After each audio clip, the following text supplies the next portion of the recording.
l'USAP La Rochelle à Aimé Giral où tout le monde y croit, comme à son habitude à l'USAP. L'USAP est capable de battre tout le monde à domicile, mais aujourd'hui c'est La Rochelle qui se présente, le champion d'Europe, vexé de son résultat de la semaine précédente. Et après un 3-0 pour l'USAP, ce duel qui va être diamétralement opposé avec des objectifs différents. Les Catalans cherchent leur maintien et La Rochelle, bien sûr, le haut du classement. Ce ballon perdu par les Malous va avoir de lourdes conséquences pour les Perpignanais. La préparation, la mise en action de La Rochelle est impeccable. Ils sont patients, les avants-rochelais, retrouvent de la puissance, de l'allant, de l'enthousiasme. Et surtout cette diagonale merveilleuse, une passe au pied lumineuse pour cet essai de Teddy Thomas dans les premiers instants. Ça chauffait depuis un moment. Teddy Thomas valide le travail des Rochelais.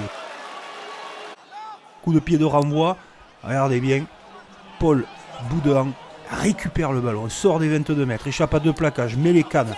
Inarrêtable Boudin qui va avoir une activité sublime dans ce match. Il sert Willem Litz, il va mettre les cannes, un cadrage débordement sur le centre catalan pour finir en bout de ligne. Déjà 2 essais à 0 pour La Rochelle. La Rochelle qui fait les choses dans l'ordre.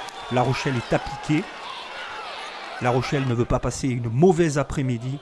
L'USAP est capable à tout moment de perturber ce collectif bien huilé qui retrouve ses automatismes également avec ce ballon porté bien travaillé. C'est ça aussi la force du jeu rochelais et de développer derrière avec Kerbarlo qui voit le trou de souris s'ouvrir devant lui, le bonus déjà offensif pour La Rochelle à 28e minute de jeu sur cette superbe inspiration de Kerbarlo. Derrière un bon travail de ses avants. Skelton à la charge toujours. Les Rochelais sont dans une phase dynamique et positive. Ils sont dans l'avancée permanente. Regardez la patience, les regards du demi-de-mêlée néo-zélandais du All Blacks qui prend son temps.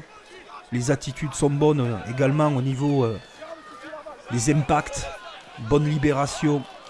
Et là tout s'enchaîne rapidement. Letz qui vient de nouveau se reproposer dans la ligne pour encore travailler avec ce sublime boulot de Jonathan Danty qui passe les bras, mobilise 2 défenseurs et libère Teddy Thomas pour un doublé. 4 essais à 0. Perpignan se fait secouer en première mi-temps, qui déplaît fortement à son public. Et pire encore, Mathieu Acebes va perdre les pédales, le capitaine, sur ce mauvais geste. Pas de discussion possible, il est sanctionné d'un carton rouge. Les Catalans vont se retrouver à 14 dans cette seconde période. Comment vont-ils s'en sortir? On ne sait pas trop à la mi-temps, tellement La Rochelle a impressionné dans cette première période.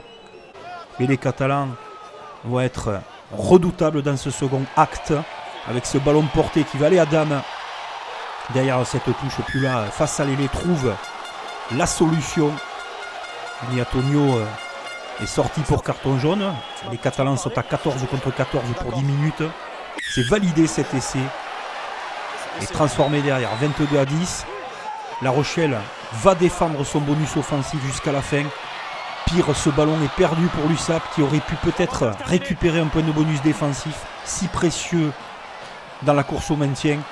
La chasse est organisée avec La Rochelle. Et qui va arriver comme au début du match? Regardez bien. L'homme de la rencontre, Boudin, extraordinaire de puissance, de vitesse, de vélocité, 14 plaquages dans le match, plus un essai. Et à l'origine d'un autre, La Rochelle a fait du bon travail, où il est toujours difficile de s'imposer. L'USAP se retrouve à la dernière place du classement. La Rochelle va pouvoir attaquer 2023 plus sereinement.